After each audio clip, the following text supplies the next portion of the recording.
Well, Keir Starmer made the announcement after reports of increasing pressure coming from senior cabinet members, including Deputy Prime Minister Angela Rayner and the Health Secretary Wes Streeting.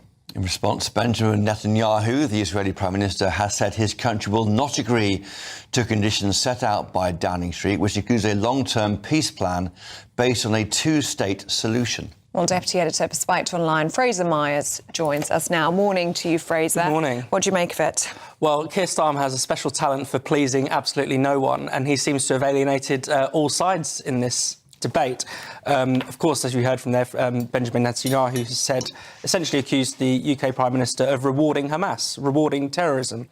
And on that, he surely has a point. How can it be the case that the October 7th attack, the worst attack, the deadliest attack on Jewish people since the Holocaust, is the single greatest thing that has moved the UK to recognise Palestine in 60 years? That sends an extraordinary message. On the other side, you have people on the pro-Palestine side, for instance, Jeremy Corbyn, saying, well, why is a Palestinian state conditional on certain things? It should be an automatic right. So he has upset everyone. He's got himself into a bit of a muddle here. And this row is going to go on and on. And is it going to make much difference to the war? Is the other thing that people will be asking. Kemi Badenoch has called it simply posturing, virtue signalling. But he's following France, who said last week they do the same. They were going to act together, we think, and that hasn't happened this time. 150 countries have recognised Palestine. The story has changed in Palestine, hasn't it? It's now a near-famine situation. That is changing the feeling in this country about the war. Is he not simply delivering on a manifesto commitment? It was in his manifesto to do this. It was a matter of timing. He's chosen his timing. Yeah, it's true. He has always said that there will be a point at which they will recognise a Palestinian state, and he has waited for the timing. I'm not sure why he didn't come out at the same time as Macron, for instance. Macron last week. I know why. Donald Trump was about to arrive, because we haven't yet heard Donald Trump's response yet, and he will be, well, of course, I think, with the Israeli side on this. So it would have been poisoned the well of that meeting. You'd assume, though, that he got the green light from Trump, because he wouldn't dare not. We don't know. In the case of Macron, Trump simply brushed it off. He said, what Macron says doesn't matter. So we would assume that he would take a similar attitude to the UK. It is, of course, significant that France and the UK will be the largest and most important countries, the first G7 countries, to recognise Palestine. And, of course, there's a symbolic significance with Britain in particular, because Britain obviously began the Balfour Declaration, which gave rise to the state of Israel, which upsets a lot of Palestinians. The Israelis actually look back at Britain as a sort of colonial force in the area. So there is this kind of historical circular significance of Britain coming to this decision. So Donald Trump last night on Air Force One with Beverly Turner did, well, she was there too, but not Beverly Turner, but he recognised that this had happened. He said he's quite relaxed about it. He doesn't agree, of course, with Sir Keir Starmer. He said the UK was going the same as Macron.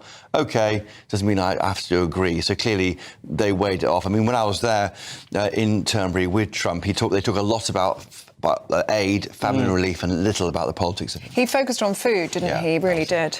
Yeah, so I think it's possible for people to be concerned about the horrendous situation that there is in Gaza at the moment, and to have extraordinary sympathy for Palestinian people. And Trump has been pushing Netanyahu on that front, while at the same time recognising that to recognise a Palestinian state at this moment sends a pretty terrible message. Also, it is worth saying that Palestine is not really a viable state. It is divided. There are two different parts of it. Gaza and the West Bank are run by two entirely different governments. Hamas, obviously not a viable government in the long run. That's what this entire war is about eliminating their capabilities. And even in the West Bank, the Palestinian Authority, much more trusted by the West, but is not trusted by Palestinians. Mahmoud Abbas is in his 20th year of his 4th year presidential term, widely seen as corrupt and ineffective. So is this even a viable state that we were talking about inaugurating? What do you make of the warnings from President Netanyahu, who's been posting on X, saying a jihadist state on Israel's border today will threaten Britain tomorrow? Appeasement towards jihadist terrorists always fails. It will fail you too. Well, clearly there is a common problem in that, in Britain we do have a serious problem with Islamist terrorism. It does seem like it is something you can't particularly appease. Whether the recognition of a Palestinian state or the geopolitics of the region of the Middle East will make any difference to that, I think is another question. And the politics here is interesting. You got to, I suppose, the Tories are saying that they're against it. Nigel Farage. Is that kind of left-right split? Is that where it seems to be landing? It does seem to be, and especially with, I think, certainly sort of Starmer's version of Labour, the non-left wing of Labour, I think have shifted significantly over the past year or so. Whether that is because out of a sympathy for Palestinian civilians to do with the suffering in Gaza, or whether it's to do with simply pressure from some on the left, pressure from many Labour voters, pressure from that election where we saw many would-be Labour MPs losing seats to Gaza independence, or some people like Wes Streeting coming very close to not being elected. There's been a lot of backbench pressure, of course. There's 220 MPs signed a letter calling for Palestinian recognition. A third of the cabinet were pressuring Starmer. So, just on that simple point, is he following the crowd or leading here, Keir Starmer? You're saying everyone else wants him to do it. Yeah. Finally, we've seen it repeatedly, haven't we, with Keir Starmer? He kind of waits and waits and waits, misses a moment, then does it. Is he missing the political moment here slightly? I think he's always following and not leading. I think that is his nature. He is simply bowing to the pressure again. OK. Fraser Myers, thank you very much. And what's the Conservative response to Sir Keir Starmer's plan to recognise a Palestinian state in September? Well, look, first of all, let's just look at the long-standing context behind this. My comments have already been published, and I have to say I think Keir Starmer is really just conceding to pressure from his backbenchers. By the way, that's not for the first time. He's had to do that on many other issues. I've been in Parliament many, many times. Christopher Hope will know this too. I've been pressing the government on literally 22 occasions in the House of Commons where we've just seen the government just appease its backbenchers, saying that they will recognise Palestine, but do so without a plan. And that is why this is a very serious issue. I think it's a major problem for the British government and also for Britain's standing in the world. We've seen this terrible situation of humanitarian crisis in Gaza for months upon months now, and Britain simply hasn't been leveraging its influence. It hasn't been at the negotiating table. It's not really done anything in terms of making sure that we're stepping up to release the hostages, ensure that Hamas has no future role to play. All the British government has done is effectively issue condemnations to Israel, which I think has emboldened Hamas, and that has not helped anybody. It's certainly not helped the people in Gaza. It's not helped aid get into Gaza. So I think this is a serious time, and I think the government's got some serious questions to ask about where has it been over recent months? Why has it not been proactive, working alongside the United States and the Qataris and other major allies in the region to secure a ceasefire? Instead, it's just been at the sidelines, a bit like France, just basically issuing pronouncements and statements and condemnations, which really has not helped. But Dame Pretty, hasn't the talk of the politics of this moving away? It's now a near famine crisis situation there. It seems to me that France and the UK are responding to that, supporting the Gazas of trying to create this Palestinian state to ensure maybe that more aid can get in there. UK starts this week. Isn't it basically moving on from where this war started into now a serious humanitarian crisis? No, actually, it's too little too late. We've been calling upon the government. I have called upon the government, like I said, on 22 occasions in the House of Commons, to be much more transparent about what it has done to directly press the Israeli government to open up new land routes, to have proper discussions about getting aid in. And there's just been silence. We've not had any responses whatsoever. The British government are basically hiding behind the United Nations when it comes to aid delivery. And we know the United Nations has a checkered history in Gaza. We know the UN was also, some of its workers were complicit in the atrocities on October the 7th. So we can't put all the eggs in the UN basket, and it should never have been allowed to get to this terrible situation where there is a catastrophic famine, a terrible humanitarian crisis. It was the last Conservative government, when David Cameron was Foreign Secretary, that secured new land routes to get aid into Gaza. I have pressed the government again and again and again to do more on this, and they have not. And now it is is wrong to basically say that through recognising Palestine that they're able to get more aid in, the two should not be linked. There should be a proper plan for state recognition of Palestine. There should be a proper proposal in terms of governance. There is no proposal for governance whatsoever, or getting rid of Hamas, or reform Palestinian Authority. We have to remember that in 2005, Israel left Gaza and basically the Palestinian Authority came in, and it was because the Palestinian Authority failed in governance, Hamas came in, and we know exactly what has followed since. So I'm afraid this is a serious situation, and not enough work is being done by the British government. OK, Dame Priti Patel, good to see you this morning. Thank you very much for your time.